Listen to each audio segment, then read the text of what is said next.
හුඟ දෙනෙක් අපෙන් අහලා තිබුණා මේ වගාමළු වල බතල වවන්නේ කොහොමද කියන එක පිළිබඳව තව ටිකක් පැහැදිලි කරන්න කියලා. ඒකට තමයි මේ වීඩියෝ කරන් ඇවිල්ලා තියෙන්නේ. මේකේ තාම පහසුයි අපිට කරන්න තියෙන්නේ මේ වගේ පැලවෙගෙන එන බතල වලින් කොටස් මේ විදිහට කපලා අරගෙන මුලින්ම මේ වගේ ප්ලාස්ටික් භාජනයක මේ පැල ටික පොඩ්ඩක් හදා ගන්න ඕනේ. මේකට සාමාන්‍ය පස් මිශ්‍ර කරපු පස් මිශ්‍රණයක් දාන්න පුළුවන්. අපි සාමාන්‍යයෙන් මේවට ඕගනික් ෆර්ටිලයිසර් එතනින් ගියාම පස් සහ අපි මේකට 10 බොහෝපත් එකතු කරලා මිශ්‍රණයක් හදාගෙන තියෙනවා. මේ මිශ්‍රණය අපිට දාන්න පුළුවන් පැල කරගන්න. මේවා මේ විදිහට පැල වුණාම අපි නැවත මේ වගාමළු වල මේවා සිටවනවා.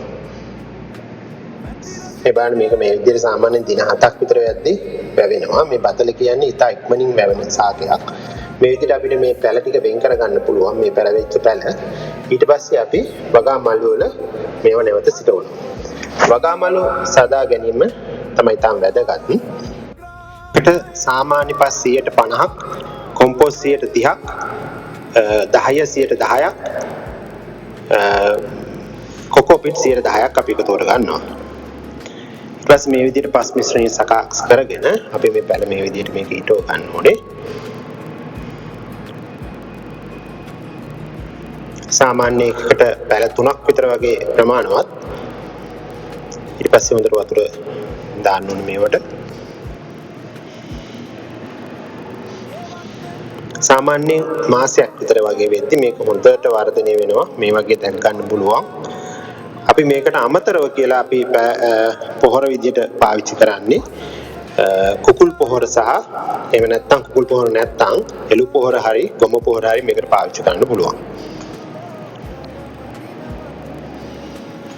ඉතින් හොඳ වර්ධනයක් සාමාන්‍යයෙන් දින 90කදී විතර හොඳ වර්ධනයක් ලබා ගන්න පුළුවන්. මේකේ හොඳට මේ විදිහට අස්වැන්න ලබා ගන්න පුළුවන්.